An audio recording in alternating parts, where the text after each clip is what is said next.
and welcome to the Local Women podcast. We are talking about wine today, one of my favourite subjects. And with me from United Wines is Ciaran Meyler. Welcome to the studio here. Thank you very much for having me along, Denise. And you brought lots of bottles of wine, which we're going to talk about, particularly Beefsteak. So what a fantastic name. Can you tell me where it has originated from? Absolutely, yeah. Well, there's no point in having a wine tasting if we didn't have some practical as well too.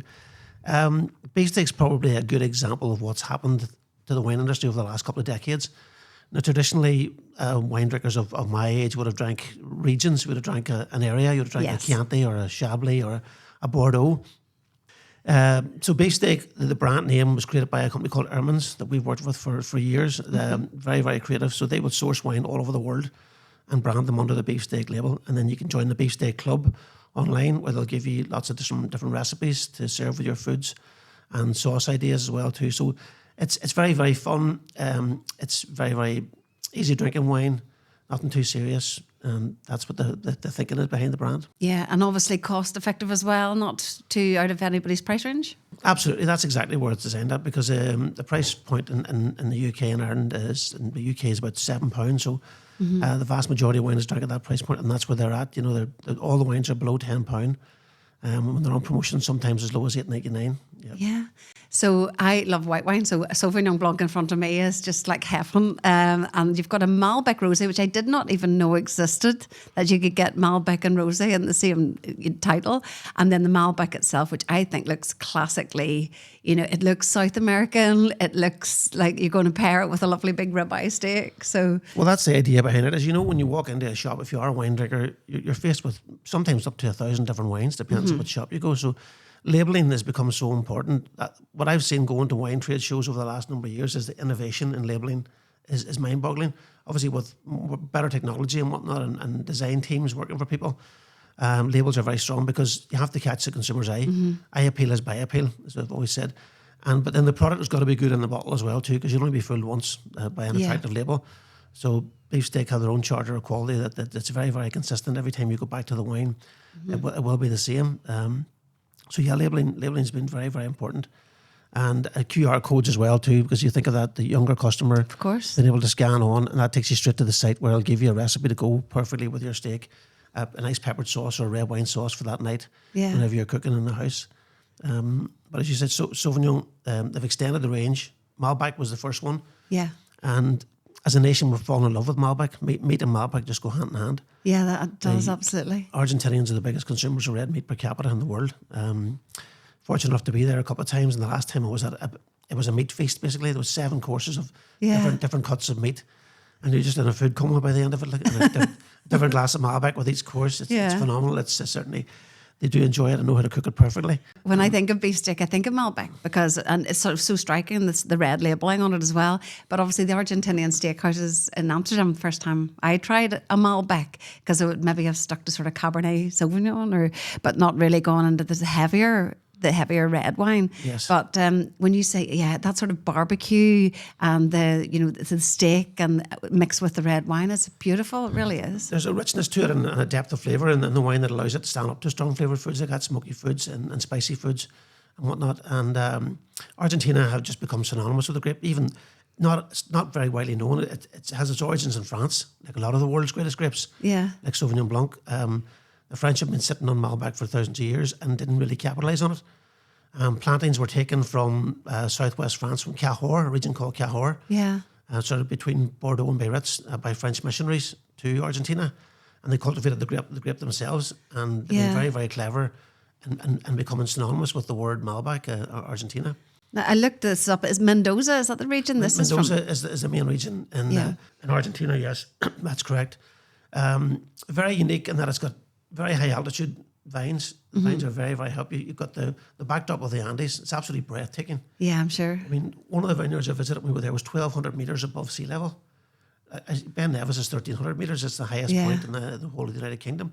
Even so, to be able to grow grapes up there is a challenge, but it's perfect because the grape needs a very, very slow ripening process. Yeah. If it's too hot all year round, it ripens too fast. Yeah. And they don't have the right balance of the acidities and fruit flavours. So the heat during the day with them, the extreme cold at night time, and then they have natural irrigation. The snow just melts off the Andes and irrigates the land. That's naturally. fascinating. Yeah. Yeah, it's phenomenal. really, really good drainage with a high proportion of limestone in the soil as well too. So it's perfect climatic conditions for growing this particular grape. And that's why they've hung their hat on it very, very successfully. Now, I mentioned barbecue because we are barbecue season. It's July, coming into August. We're going to get some good weather. I would normally associate barbecue with the white wine.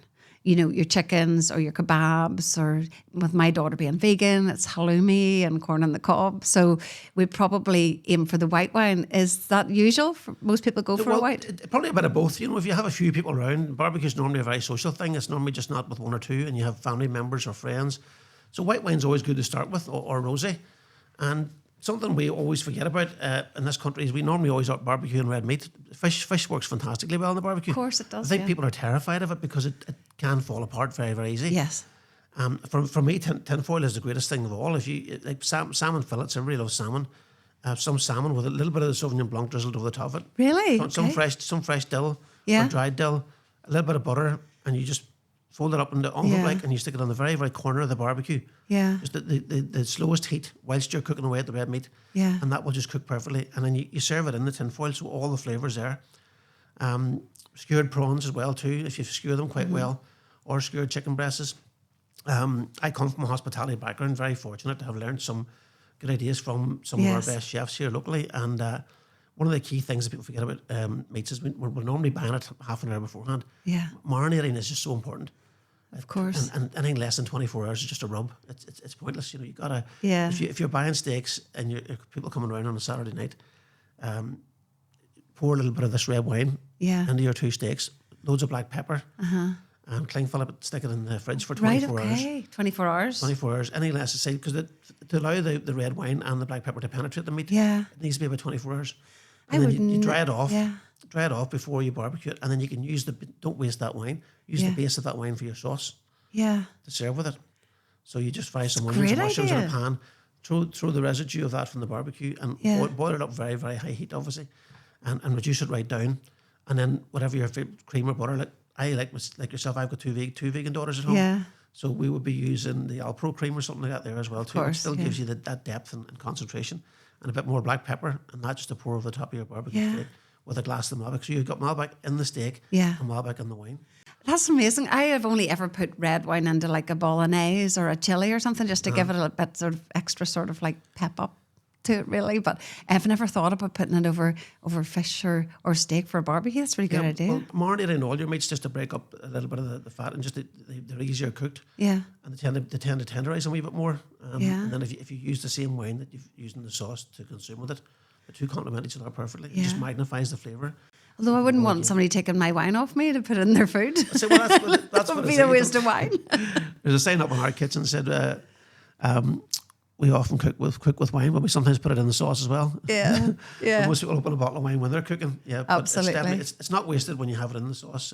Yeah. So you have to burn off the alcohol to get the fruit flavour from the wine. I know Gwyneth Paltrow's a big one for cooking. Has her white wine beside her when she's doing her cooking in the kitchen as well. Absolutely. I'm going to gravitate towards the middle bottle here. That's a Malbec Rosé. I do not know anything about this. So what exactly, or who would this appeal to if you're going out for the night? Who would drink a Malbec A Rosé? broad range of drinkers. A lot of people drink rosé as an entry point when you're coming into wine drinking. First of all, people do move away from maybe sweeter drinks like alcohol pops or something, Smirnoff Ice, and then rosé. We drink a lot of White Zinfandel in this marketplace, Yeah. which tends to be a little bit sweeter. Blossom Hill and Sierra Creek brands like that there. But there's been a swing towards a slightly drier rosé, with being better travelled over the last couple of decades. People are in southern France and they're in northern Spain and Provence, and you drink a lighter rosé, which is maybe most of the sugar fermented out. Yeah. So you're getting lots of red wine fruit, but you're getting a lot of crisp, refreshing fruit. So Yes. rosés for me, I put my hands up here as a meal. I love rosés. Like, It I looks don't mind seeing it at all. aesthetically, it looks classy. It looks like it's something really appetizing. Well, it's got a lovely pink Yeah. salmon colour. Yeah. Yeah. Rosés are very, very easy made. They're a winemaker's dream as well too. And most people who are making red wine are making rosés as well. Obviously, all the colour pigments are in the skin. So Yes. to make a red wine, you're normally having to ferment the juice in the skins for a number of days. Yeah. Sometimes weeks if you're making a really, really full-bodied red wine, really Yeah. dark in colour. But for rosés, almost all rosés are made from black grapes. Right, okay. People would sometimes think it's a wee bit of a blend of red and a blend of white. Some guys out the back, But in some instances that is the case, but in most instances, this is 100% Malbec. Yes. So you take the grapes and you just crush the grapes for no longer than 4 to 6 hours. And that gives you that lovely pink salmon colour. Yeah, it's beautiful. And then you run the juice off, you take it away from the skins. Yeah. And you continue the fermentation separately.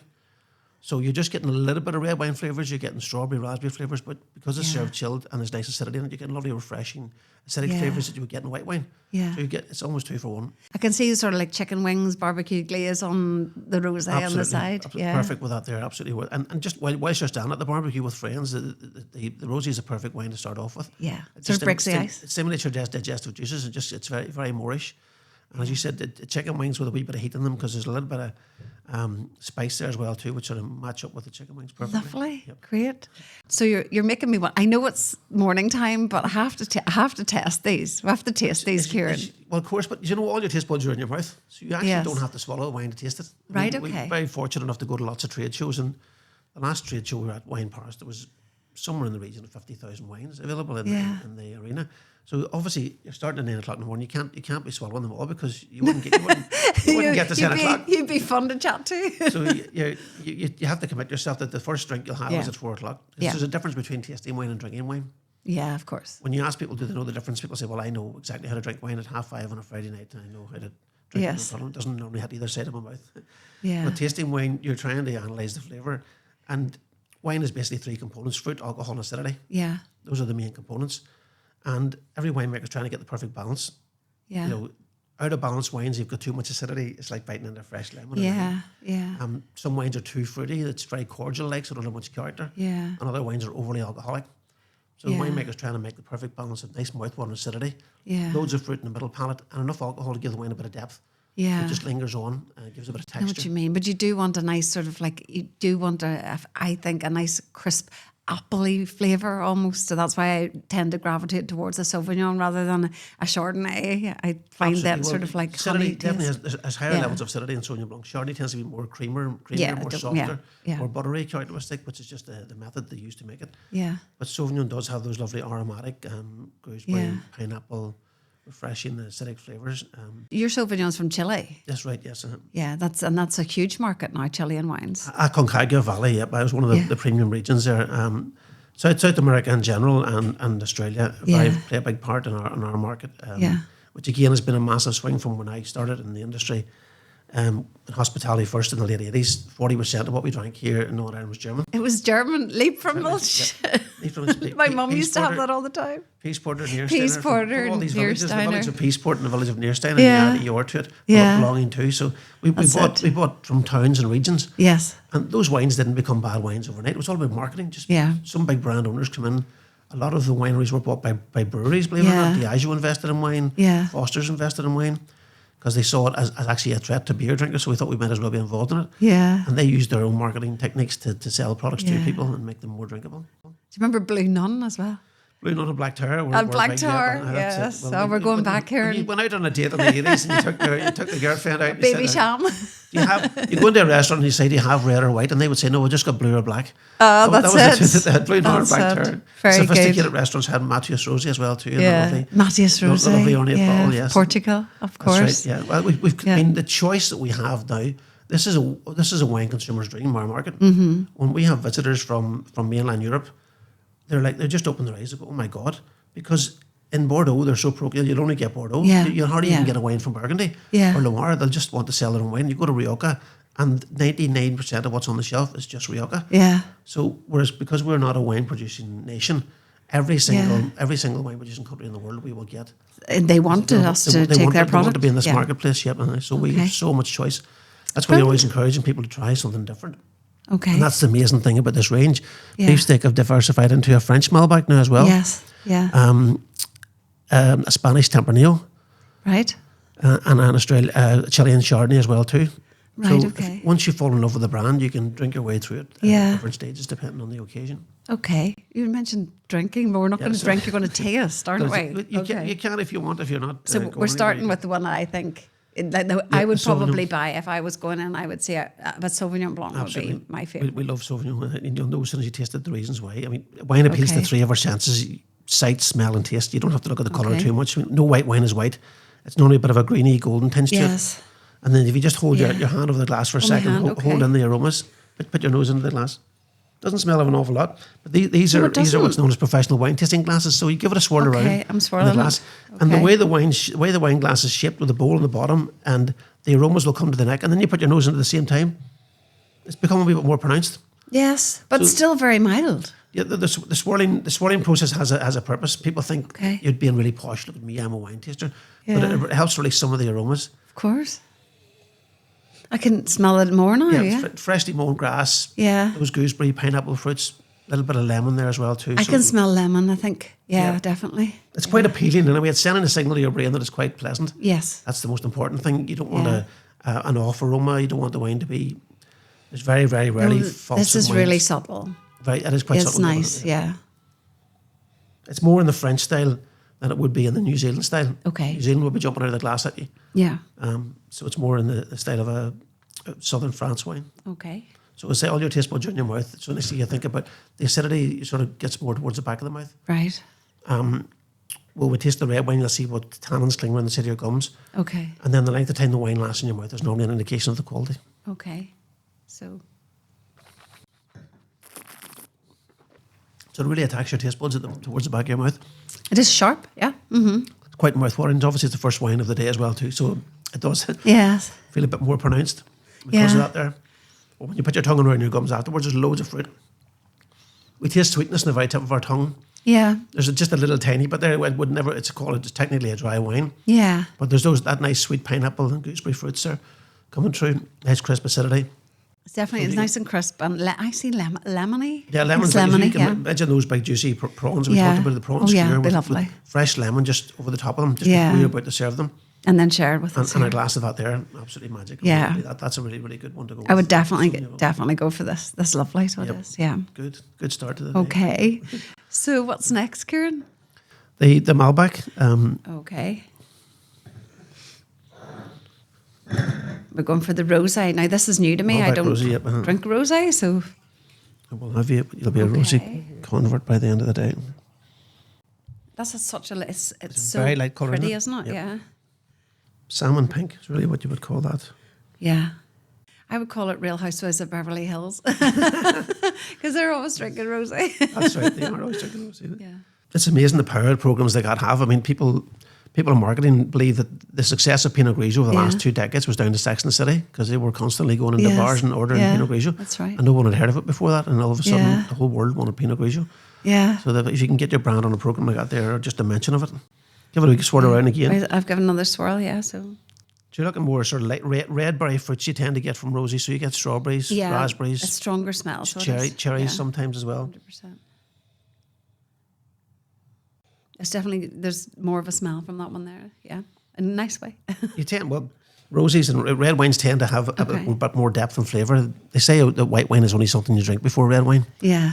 White wine just stimulates your digestive juices, and red wine's the main course. Is when you want to have something a bit better. Okay. So this week you were talking about vegetarian food. Rosies work very, very well with. Mushrooms, if you're doing some portobello mushrooms on the barbecue. Yeah.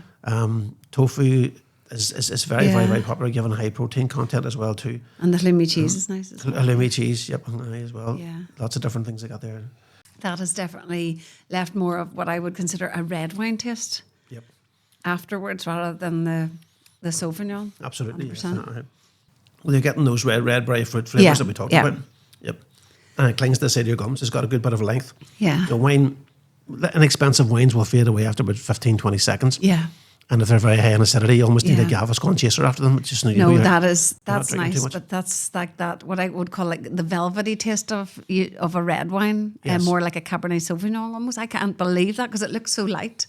I expected it to taste like the white, but it tastes more like the red. Roses are very, very underrated. Very underrated. Like they are a beautiful glass of wine. And we tend to drink more than when we're on holidays, and we come back here. Yeah. One of the reasons we don't is because there isn't the same choice. The level of choice you get. Yeah. If you're holidaying in France and Spain, is much, much better. Yeah.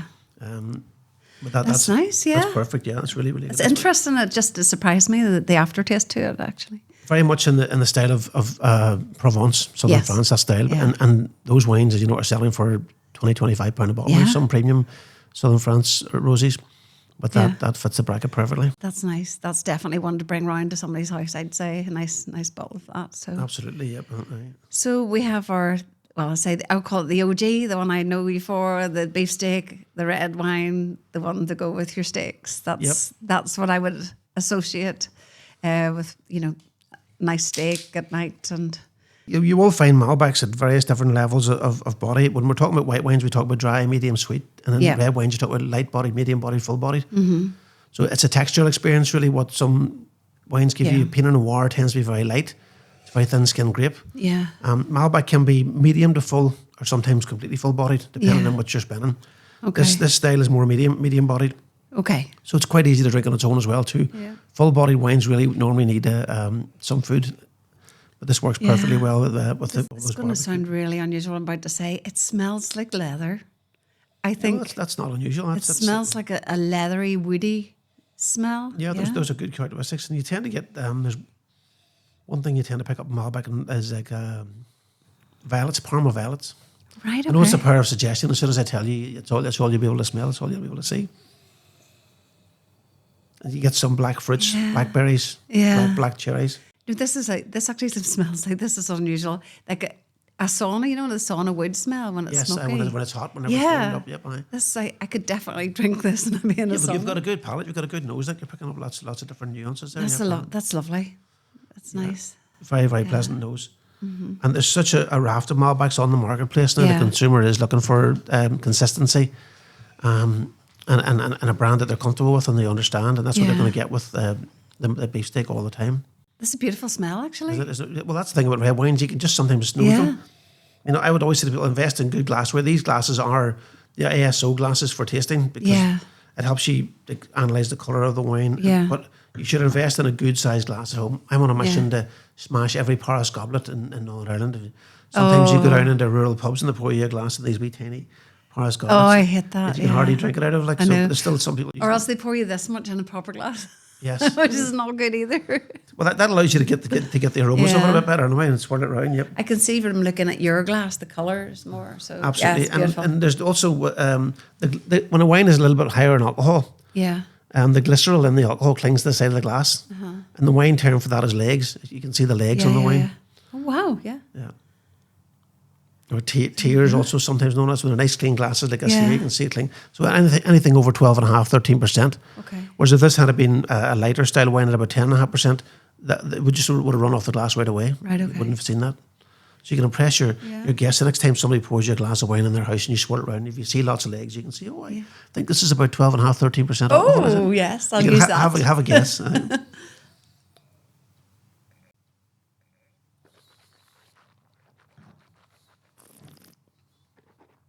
I haven't spelled that out. I just swallowed that. It's so good. It's so good. Beautiful. It was very, very tempting. It was. That's lovely. It's difficult. Yeah.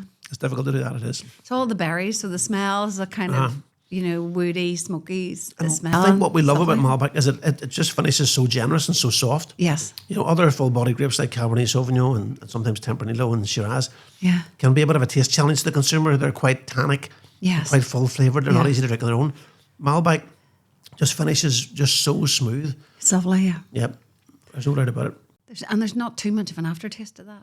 It's just nice. Yeah, but it's still like when you put your tongue around your gum, still for 30, 40 seconds. Yeah. You can still pick out. But it's a nice soft berry sort of pleasant, taste. Yeah. Pleasant aftertaste. Yeah, but that's right. Some wines will give you a harsh, and a coarse aftertaste. Yeah. Yep. Lovely. That's that word balance. To say that yeah. balance is what every winemaker is looking for the perfect balance between those three main components. Of course. That's what they're trying to do. But still giving the wine a bit of structure. Yeah. So in terms of the wines, they're all available. Where are they available in Northern Ireland for everybody watching this? We would mostly sell to local independent shops, spar shops, wine flair, locally owned shops. Okay. So that's a bit, every town would have one of those in their local town. They would have one or two of the range, and if you want them to get the rest of the range, tell them to contact their local United Wine Merchants rep, and we'll get it sold into them. And Ciaran, if you want to know more about beefsteak, if you are into wine and a connoisseur and you want to know more about the regions they're from, is there where can you go to? Just very, very QR clever. code? On the back, there's a QR code, and they also have the Beefsteak Club .com, Beefsteak Club Wines, and they're constantly updating that, as I said, with different recipes. And sauce ideas, so they'll give you the perfect sauce for steaks, the red wine sauce, the perfect black pepper sauce, the perfect béarnaise sauce, perfect chimichurri, which are really, really simple recipes, normally of things that everyone has in their house and recipes to go. They've done a lot of work with working with some chefs in GB to produce recipes that are perfect matched to the flavours of the wine. Yeah. So one complements the other. Well, I have had my eyes open. I did not know that there was a Malbec Rosé. So thank you. And thank you for letting me taste all these wines today. Not at all. You're welcome. Thanks for having us on the show. It's been a pleasure. No problem. I have learned lots. I'm going to use that tip about the alcohol. I'm going to walk in and Absolutely, go, I think this has, Definitely. Learn something new every day. Brilliant. Thanks very much, Ciaran.